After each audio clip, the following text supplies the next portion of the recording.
Assalamualaikum warahmatullahi wabarakatuh. Di satu ketika Majnun ini ingin ketemu Laila. Maka dia naik onta betina. Sayangnya onta betina ini ontanya baru saja melahirkan. Jadi masih sayang-sayangnya sama anak onta. Akhirnya ontanya itu maju sebentar, tapi mundur lagi karena anaknya siapa yang nungguin. Maju lagi, mundur lagi. Akhirnya Majnun gak nyampe-nyampe rumahnya Laila. Harusnya 3 hari nyampe, ini bisa berbulan-bulan. Akhirnya Majnun sadar, wah yang keliru aku ternyata. Sudah saatnya katanya Majnun onta, aku keliru, ngapain aku kok bersandar padamu. Karena menunggangi dirimu, maka aku sekarang jalan di tempat. Maka sekarang goodbye. Tidak usah naik dirimu lah. Tidak usah mengandalkan dirimu. Aku akan datang langsung pada Allah.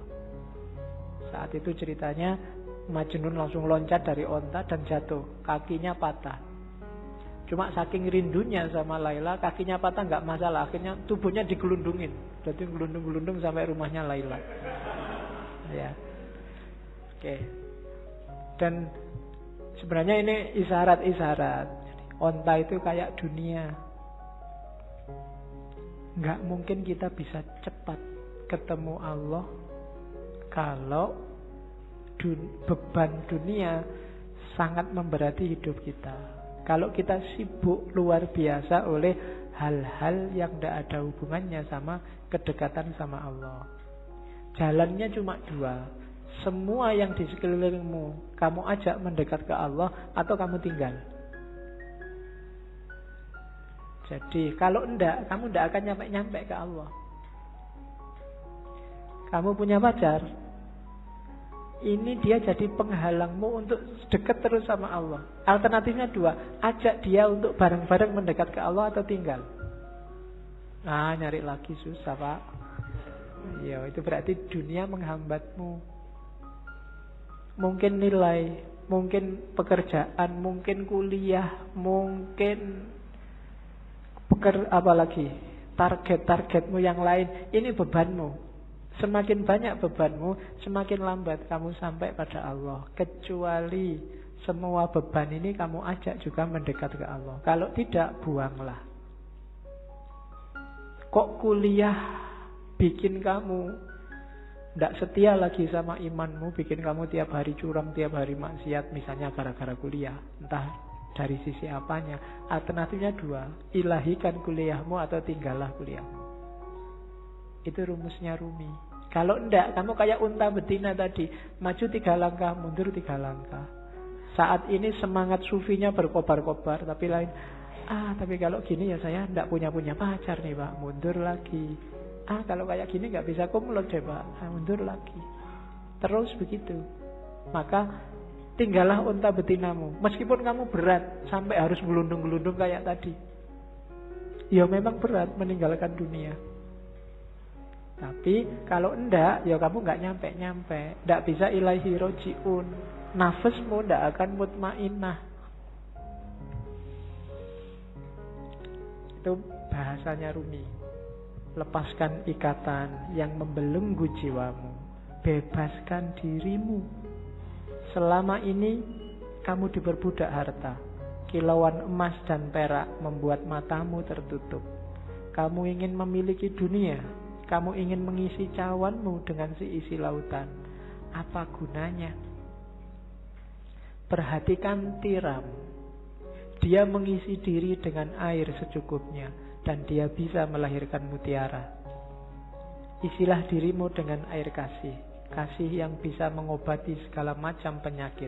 Kasih yang bisa menaklukkan keangkuhan. Kasih yang bisa memabukkan Musa di atas bukit Sinai. Jadi dunia ya cuma ambil secukupnya saja. Jangan dimabuk oleh dunia. Jangan terikat oleh dunia.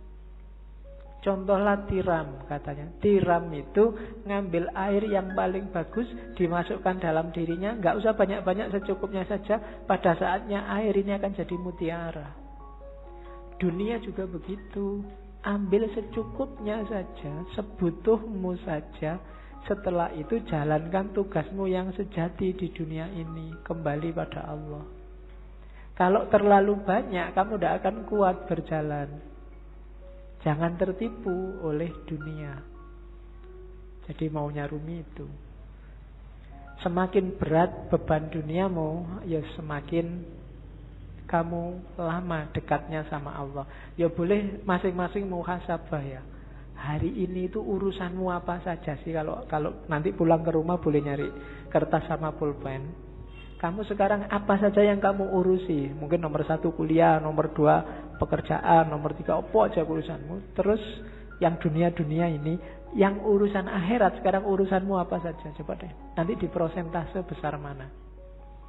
Jujur ya, tapi nggak boleh dibaik-baikin, wong nggak ada yang nilai. Jujur untuk dirimu sendiri. Nanti kalau prosentasenya kok lebih besar yang dunia, sementara yang akhirat terbengkalai, kurangi bebanmu. Karena jangan khawatir, kalau kita punya Allah, dunia seisinya jadi milik kita. Allah yang lebih ngerti. Tidak usah capek-capek kamu mikir. Tapi kalau dunia kamu ikut mikir, ya sudah. Mungkin Allah, ya sudah, kamu bisa mikir, ya pikirin dewe. Jadi berusahalah ambil secukupnya. Makanya agama di banyak ayat Al-Quran itu bilang wala tusrifu. Untuk urusan dunia jangan berlebihan. Butuhmu berapa, ambil itu secukupnya sebagai bekal untuk kembali ke Allah. Wong kita ini di dunia ini tamu. Datang sebentar nanti kembali lagi. Tamu gak usah mikiri mengambil semua barang punyanya tuan rumah. Sebutuhnya saja. Oke, terus ini ada kalimat bagus juga dari Mas Nawi. Satu ketika Khalifah, dalam ceritanya Laila Majnun ini, Khalifah ketemu Laila. Khalifah ini kaget begitu ketemu Laila. Ini Laila ini wajahnya cuma gini aja loh ya. Cakep banget juga enggak ya, perasaan biasa-biasa aja. Yang lebih cakep banyak dibandingkan Laila. Kok Qais al-Majnun, nama aslinya Majnun dan Qais, bisa tergila-gila begitu ya? Terus dia tanya Laila, Khalifah ini tanya, Laila, Qais kok menjadi gila karena kamu? Tidak masuk akal. Apa sih yang dilihat dalam dirimu sehingga ia tergila-gila? Kamu kan bukan wanita yang sangat cantik. Banyak yang lain yang secantik kamu, bahkan melebihimu. Laila menjawab, yang dia lihat tidak terlihat olehmu karena kamu bukan Majnun. Ini yang saya maksud rasa. Jadi hanya Majnun yang ngerti keindahan Laila. Hanya pecinta yang ngerti keindahan yang dicintai. Itu kadang-kadang kamu proteskan, ini loh ada anak cakep nih, pacari kok gini ya. Gitu kan, kamu eman-eman, padahal kamu iri mbok sama aku aja kan ngono. Tapi iki ono cakep pacare kok waduh. Kamu kan enak. Loh enggak, itu kalau dia ditanya jawabannya kayak Laila ini. Karena engkau bukan dia. Dia yang bisa melihat di mana keistimewaannya kok sampai jatuh cinta. Loh kalau orang pikirannya standar, semua yang cakep, semua menganggap cakep, yang jelek semua menganggap jelek, yo yang jelek tidak akan laku. Hanya cakep saja yang laku. Tapi orang melihat yang dicintai dengan perspektifnya sendiri. Karena kamu bukan Majnun. Hanya pecinta yang ngerti indahnya di mana yang dicintai itu. Nah itu jawabannya Laila. Maka maksudnya Rumi apa? Kalau kamu ingin ngerti indahnya cinta pada Allah, ya cintailah Allah. Kalau enggak ya enggak. Kalau kamu masih sibuk dengan teori, sibuk membantah, ya enggak bisa, itu harusnya begini, ya enggak bisa. Ya wis, kamu enggak akan ngalami indahnya. Jatuh cintalah sama Allah. Nanti kamu akan ngerti. Sama kayak jawabannya Laila, karena kamu bukan Majnun. Kalau kamu Majnun, kamu ngerti di mana indahku. Karena kamu bukan Majnun, ya kamu enggak ngerti.